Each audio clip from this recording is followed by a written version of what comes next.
Welcome to the deep dive. We're here to take that really detailed, sometimes overwhelming data, the kind that looks a bit like physics homework, Yeah, and definitely. turn it into something clear, something you can actually use. Today, we're getting into the weeds, really, putting on the virtual motion capture gear Mm. and diving deep into the golf swing, looking at it like an efficiency machine. Exactly. And we're not just, looking at swing videos here. We're actually dismantling a full biomechanical analysis report. Yeah. This thing treats the swing like a precision engine. Okay. It looks at everything: energy storage, rotational speeds, pelvis movement, the works. Okay, let's unpack this then. You shared this incredible AI-driven analysis, and our goal here is to figure out what really makes a powerful, consistent strike, and how this tech is making improvement, well, super precise. I have to say, I was really surprised where the report kicks off its analysis, right at impact, P7. It seems counterintuitive, doesn't it? Oh, Most golfers, they obsess over the top of the backswing, P4. yeah. But P7, that's where the whole swing gets judged. The report calls it the decisive moment, and it's spot on. Right. Forget the backswing for just a second. Distance, direction, strike quality, it's all set in stone right there in that millisecond of contact. Wow. If your body isn't in the right place, geometrically speaking, relative to the club at P7, well, all that effort, basically wasted. Okay, so P7 is the destination. If we're looking through this analytical lens, what are the absolute must-haves? The hallmarks of an efficient swing at that point? It really boils down to two things: rotation and weight sequencing. So at impact, an efficient player. Their chest is already turned quite aggressively toward the target. Okay. And this is the crucial bit. The pelvis has to be more open than the chest. That lower body leading the upper body. That's how you transfer maximum energy. And that energy transfer hinges completely on getting the weight shift right, doesn't it? Absolutely. The report really hammers this home. Most of your weight, the vast majority, must be on that lead foot at impact. And if you don't manage that, if you get stuck back, what's the sort of painful result the data shows? Well, if you're stuck on the back foot, a couple of bad things happen. One, you lose a ton of power. Just huge power loss because you can't push off the ground properly. Right. And two, your swing bottom, the low point of the arc, it shifts backward. So you end up hitting it thin, weak. Yeah. Or you get that dreaded scooping motion, trying to lift the ball. The scoop. Yeah, nobody wants that. Let's look at the club face, then, because the hand position, that tells a whole story about compression, right? It really does. If your hands are slightly ahead of the ball at impact, you get what's called forward shaft lean.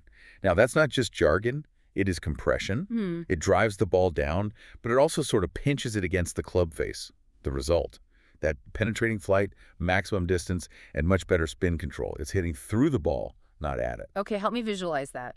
If you achieve that compression, what does it feel like? How is it so different from scooping? Compression feels solid, powerful, almost like you're stepping down on the ball, even though you're swinging on an arc. Scooping, well, that happens when the hands drop behind the ball. Right. And it feels weak, flicky, like you're desperately trying to get the club face under the ball to help it up. Often the leading edge hits the ball. It's just weak. You get spin, sure, but no forward drive. Understanding P7 is key, clearly. But you can't just teleport there. You need the whole sequence. Which brings us nicely to the overall structure the report uses. The P1 to P9 model maps the whole journey. Yeah, this P1 to P9 structure, it's fantastic for anyone who likes a clear, logical framework. And we know that's helpful for you. P1 is your setup, the foundation. Posture, grip, all that. Exactly. Then P2 through P4. That's the backswing. That's where you store the energy. And the big concept there is the X factor. We hear X factor thrown around a lot. Give us the real insight here. What's the data say about maximizing that energy storage? Okay, so the X factor is basically the separation you create between your chest turn and your pelvic turn during the backswing. Right, the coil. It's the coiling of the spring, exactly. To maximize it, you need a full shoulder turn while restricting how much your hips turn. But, and this is a warning the analysis always checks for, you kill that spring if you sway. If your body slides sideways off the ball, you lose all that rotational tension. The X factor just disappears. Okay, so you've coiled the spring properly, avoided the sway. Now you unleash it. That's P5 and P6, transition and downswing. Yep. It has to happen in a very specific order, doesn't it? The kinematic sequence. Yes, and this sequence, it's really the engine room for power and consistency. If you mess up this order, you're losing yards, guaranteed. And you're introducing errors. So what's the order? It has to start from the ground up. Yeah. Pelvis fires first, then the chest follows, then the arms, and finally the club head whips through last. That sounds incredibly complex to get right in, what, less than a second? What's the biggest mistake the analysis usually finds when people get this wrong? The most common one, easily casting, starting the downswing with the hands and arms or the shoulders. When the arms lead, they just dump all that stirred speed way too early. You might feel fast at the top, but by the time you get down to the ball, the club's already slowed down. It peaked too soon. Oh, okay. But when the pelvis leads, it holds back that maximum club head speed until the last possible moment, right around P7. That's what creates that whip-like crack. Got it. So the body's like a chain reaction, making sure the last link the club is moving the fastest right at the ball, and that perfect sequence delivers you into that ideal P7 position we talked about. Exactly. Chest and pelvis open, weight forward, forward shaft lean, the whole package. And P8 and P9, the follow-through. They're basically just the scoreboard. Mm-hmm. You know, a balanced athletic finish tells you that energy went through the ball efficiently. If you're off balance, something probably went wrong earlier. Right. So we understand the process, the sequence, but that's only half the battle. You still have to actually control the golf ball. Yeah. And that's where the report brings in the control panel. These 10 key impact factors, grouped into 5 categories that really govern the shot outcome. Yeah, and if we connect this back, these factors are like the measurable bridge between your body's movement, the biomechanics, and what the ball actually does, where it goes. So let's start with the first category. Striking the ball, contact quality, and low point. Hitting the center seems obvious, but you mentioned the gear effect. Yes. The gear effect is, well, it catches people out. Think of the club face and the ball like 2 little gears meshing. Okay. If you hit the ball out towards the toe of the club, the face twists open relative to your target line. But because it's an off-center hit, the spin axis tilts and the ball starts curving back towards the center of the face. Ah, so a toe hit starts left but curves right for a righty. Exactly. Yeah. And a heel hit starts right and curves back left. It's this unwanted side spin, this curvature that just kills accuracy. Which means you need absolutely perfect low point control to avoid those off-center hits in the first place. How precise do you need to be? What kind of window are we talking about? Oh, it's tiny. Minuscule, really. You absolutely need the lowest point of your swing arc to happen just after the golf ball. That's how you catch the ball cleanly, then the turf. And if it's before. Even an inch before, that's the chunky shot, the fat shot. Hit the ground first. If the low point is too far past the ball, you catch the ball in the upswing. Thin, low shots, especially with irons. No good.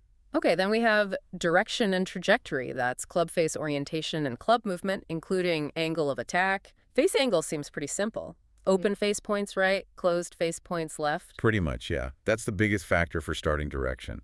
But the club movement part, especially angle of attack, that's more situational, right? So. Well, very much so. For your driver, you actually want a slightly ascending angle of attack to maximize distance. Hit slightly up on the ball. Right, tee it high, let it fly. Kind of. Yeah. But for every single iron in your bag, it's the opposite. You must have a descending strike, hitting down on it. Yeah. That's crucial for compression, for controlling that low point and getting the spin you need. Makes sense. The final category is club head speed. And the report makes a really important point here, one that kind of goes against what a lot of golfers chase first. Yeah, the mantra is clear. Technique first, speed second. Speed's just a multiplier, a potentially useless multiplier if your mechanics are all over the place.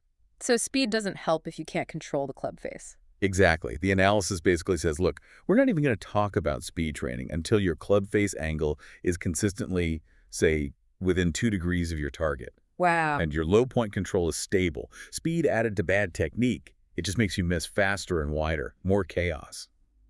This incredible level of detail, this personalization, it's possible because the analysis uses something called bioswing dynamics, right? It recognizes that your specific body might need a unique swing blueprint. That's absolutely right. The system groups swings based on how the trail arm works, so the right arm for a right-handed player. And it defines 3 core styles. These aren't just labels. They kind of describe the swing's personality. Okay, tell us about those. What do they look like? Well, you've got the upper core type. They tend to rely more on rotation, upper body flexibility, often a steeper swing.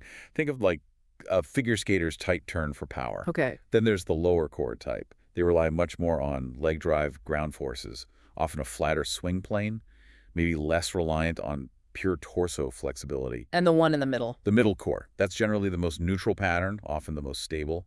Uses a good balance of rotation and leg drive. Now, the report placed you, the listener, as a middle to upper core type. What does that imply? It means you likely have a dynamic, potentially very powerful motion, which is great. Hmm. But the analysis also flags a couple of specific tendencies for this type that need careful management, potentially excessive side bend or maybe overswinging a bit. And this level of precision comes from the AI integration, right? This AI golf chatbot system, measuring over 35 biomechanical points. This seems like where it gets revolutionary. It really is. It closes the feedback loop almost instantly. We're tracking that kinematic sequence, hips, chest, arms, club, in real time, validating if that energy transfer is happening exactly like it should. But the huge advantage, the benchmarking. The AI compares your motion directly against thousands and thousands of data points from elite players, PGA Tour, LPGA Tour pros. So you're not just guessing at improvement. Not at all.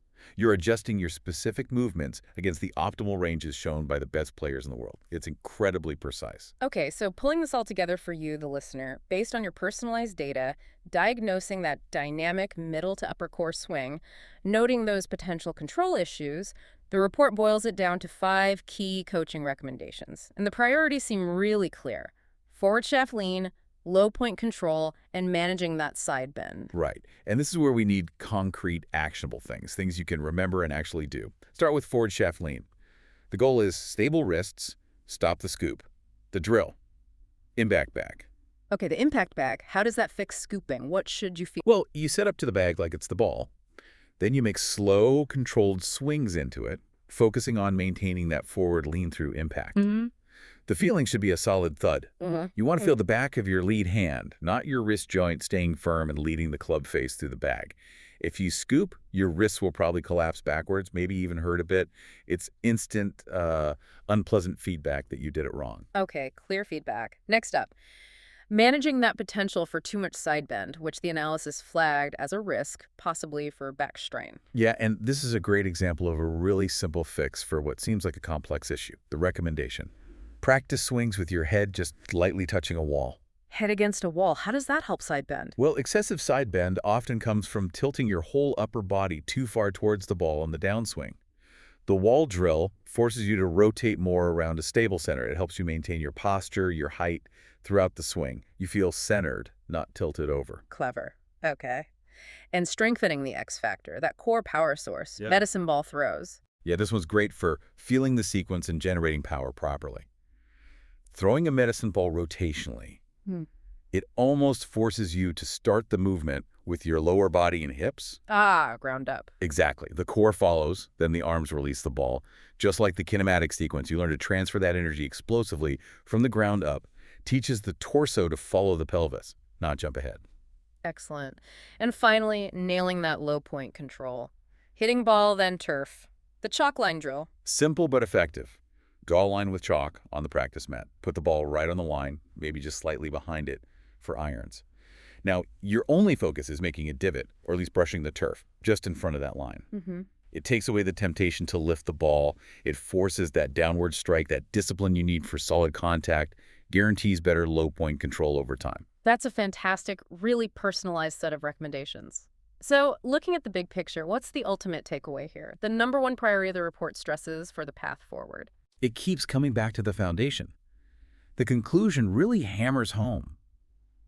Technique and consistency first, before you spend even 1 minute trying to swing faster. Right. Whether it's speed sticks, gym work, whatever. You have to get those 3 priority areas consistent. Forward shaft lean, low point control, managing that side bend. Only then will adding speed actually translate into usable distance and accuracy instead of just, well, more chaos. It sounds like from this deep dive, you have a really solid base, effective body rotation, good weight shift. Yeah. It's already happening. The main path forward isn't about fixing something broken, but really honing those fine motor skills right around impact. Exactly. Turning that potential power you clearly have into real measurable gains on the course. Absolutely. It's about refinement now. And maybe just a final thought for you to mull over. If this kinematic sequence truly guarantees maximum power efficiency, and AI can now verify and correct the sequence against the best in the world almost instantly, what kind of new frontier does that open up? Not just in golf, but maybe in all sports.